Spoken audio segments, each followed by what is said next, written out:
This podcast is for informational and educational purposes only and should not be construed as investment, tax, or legal advice. Any examples or frameworks discussed are general in nature and may not be suitable for all investors. All investing involves risk, including the possible loss of principal.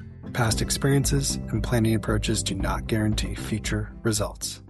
In today's episode, I'm going to talk about a pretty big mistake that I see a lot of real estate-centric people make that I never hear anyone talking about as a mistake. And my guess is that no one talks about it because by the time you realize it's a problem, it's so far gone that there's not any really great remedy for it.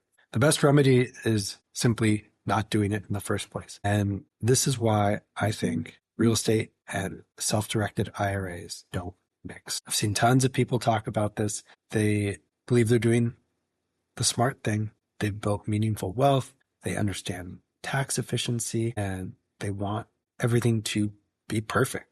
And it starts with a reasonable question. Why not just put some real estate inside of a self-directed IRA? It sounds pretty logical. Tax deferral, you maintain some control, you've got income generation, but I see it create a lot of unintended outcomes. And I see it as being really harmful and the remedies are just unpalatable. So let's walk through this hypothetical scenario. Start with Jim. Jim is a successful real estate professional. He invests in it because he understands it and he trusts it.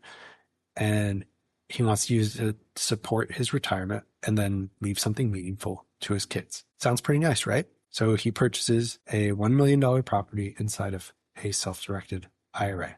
And his plan is pretty straightforward. It'll generate some rental income in retirement and he can pull the money out, let the property appreciate over time, and then pass it down to his kids. And on the surface, it checks all the boxes, but under the surface, the structure is actually working against it. So the first problem that I'd like to identify here is that you're wrapping a tax advantaged asset in another tax wrapper.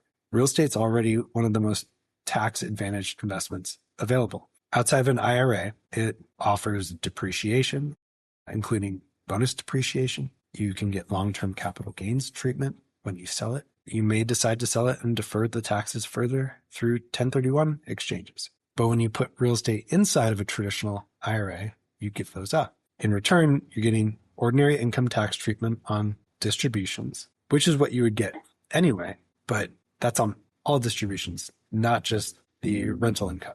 You get no step up in basis at death, and you lose flexibility on what moves you can make with that property in a strategic sense. And I'll go into that more in detail in a little bit.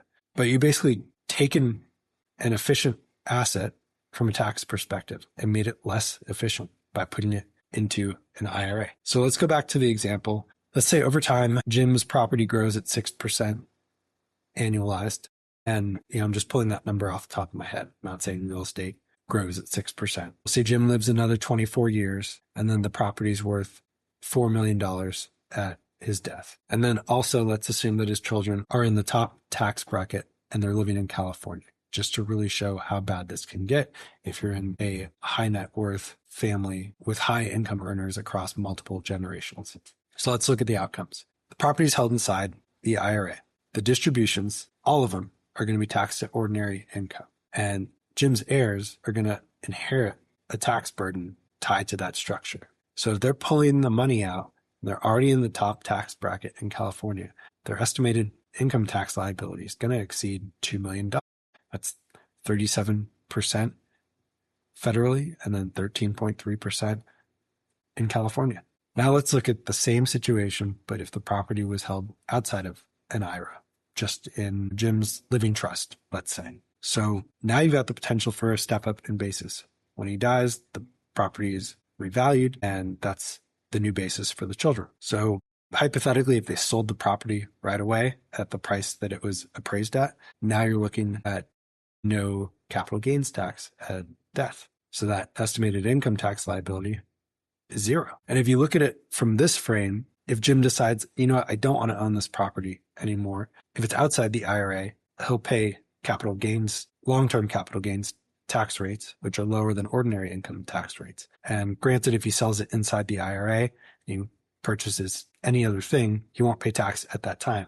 But eventually it's going to be paid as ordinary income rates. It's a huge change in outcome, and nothing about the investment changed. It's all about the tax location of the asset. Now, on top of that, there's some second order problems that I think most people probably miss. The tax treatment is just one layer. There's also some operational headaches that can show up over time. So the first one is the required minimum distributions. When you're either 73 or 75, depending on what year you were born, you have to start taking required minimum distributions from your IRA account, traditional, not Roth. And you can't distribute part of a house, part of real estate easily. You might need annual appraisals. You may need to transfer partial ownership, which could be an administrative pain. And you might be in a situation where you just need to sell the asset to meet the distribution requirements at a certain point in your life. And then there's additional administrative complexity, custodian fees, ongoing compliance requirements, additional reporting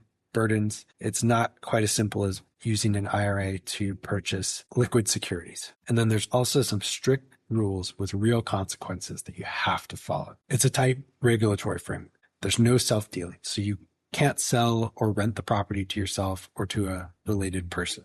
You can't work on the property. You have to have an unrelated person do all the management and repairs. There's also limitations on the amount of leverage that you can use. And when you do that, you have this potential exposure to UDFI, which is unrelated debt financed income. Basically, the income that is attributable to the amount that it was financed is subject to income tax. And then there's also UBTI, unrelated business taxable income, where let's say you had like a fix and flip model in your IRA. That's considered an ongoing business that you're running, and that would be subject to this UBTI tax. Now, you could still run that idea, but you just can't be the one involved in it. You could put your money towards someone else working on fix and flips, and they're doing all the work. But as soon as you're dealing in it, working on the property, that's where you put yourself at risk. And one misstep there could potentially disqualify the entire IRA.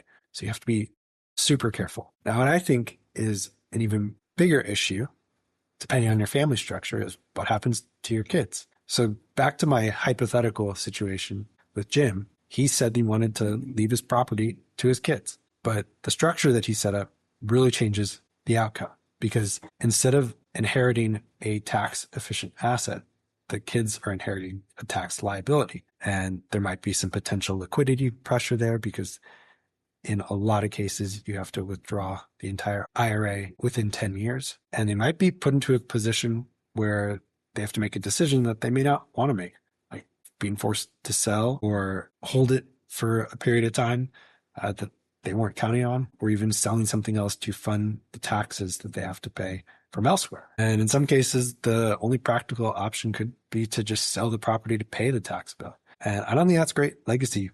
It's just forced liquidation. So if you're thinking about investing in real estate, or you already do, and you're thinking about how you can use IRA money to support your real estate investing goals, I think you really have to sit down and go through the long-term consequences and think about how this aligns with your family vision. You got to ask yourself, what are you trying to accomplish here? And what assets are actually best suited for that goal? And then where should those assets live, be located? And not like physically on the ground, but in a tax sense. And I hope that you can see from that example with Jim that the same investment can produce wildly different outcomes just depending on where it's held. So again, take a step back and map out, what are your long-term goals? What are your cash flow needs? What types of investments are on the table here for you? What do you want your overall asset allocation to be? And then how do you want to set up your asset location to best manage your tax exposure? And this isn't to say, just to be clear, that real estate isn't a good idea. It can absolutely play a powerful role in your portfolio. And honestly, in certain cases, it might make sense in an IRA. If you're using a Roth IRA, a self-directed Roth IRA, if you're investing in high turnover strategies like the fix and flip, as long as you follow the rules about self-dealing and being involved in the projects. And maybe you're in a situation where you do want to prioritize tax deferral right now over a basis step up in the future. But I just think in many cases, a traditional self-directed IRA is just not the place for real estate. So final thought here, costly mistakes in wealth planning don't necessarily come from bad investments, even though that's what a lot of people immediately jump to in their minds when they see something goes wrong. It could also come from good investments that were just placed in the wrong structure. And the thing about those mistakes is that they don't show up right away. Things can look great. And then all of a sudden, when you really look at it, it can look terrible. And just like wealth can compound quietly over decades, these mistakes can compound quietly too. And if you're too far into it, it's really, really hard to fix them in a way that gets you everything that you want. So if you're listening to this and you want to go deeper on how to structure your assets more intentionally across your different types of accounts, I would love to have that conversation with you. You can text me at 805-849-3533. And if you've seen a version of this play out in real life, if it happened to you too, I'd be curious what stood out to you and how you dealt with it, or how the person that you saw dealt with it. Very interested to hear what solutions people are using to solve this problem. Again, my number's 805-849-3533. Call or text.